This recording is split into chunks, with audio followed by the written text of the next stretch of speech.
आपला दक्षिण भाग भारतनाना भालकेंचा आहे आणि त्यांनी त्यांच्यातून जो उमेदवार निघाला आहे ते म्हणजे बसवराज पाटील आणि दादा आमचे असल्यामुळे आम्ही त्यांच्या सोबत आहे आणि बसवराज पाटलांचं वैयक्तिक काम पण चांगलं आहे. कुठलं दादा? भगीर दादा समानता नाही भगीर दादा. अहो आता येणाऱ्या निवडणुकीत कळेल की भालके संपला का भालके आहे. आता परवा तुम्ही नगरपालिकेला बघितलं मंगळा पंढरपूरला भालकेंचा जो आहे ना तो ह्या भागात सर्वसामान्य मतदार आहे. भालके सर्वसामान्य जनतेची नाळ होती ती कायम ह्या भागात टिकून आहे. हा विरोधकांना काय आहे नॉट रिजनेबल असते. मग आम्ही आता आम्ही म्हणावं का महाबळेश्वरला कोण असते बोलावं का कोण असतंय? आता आम्ही सांगावं का ते आता तुम्हाला चांगलं माहित आहे आम्हाला चांगलं माहित आहे.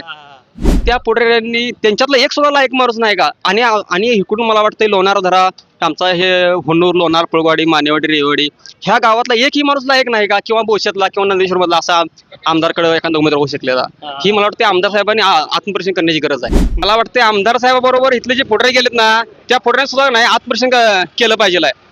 बाहेरचा उमेदवार जर आमदार साहेब उपरावून जर लादत असतील तर हे कुठेतरी ही आहे ना.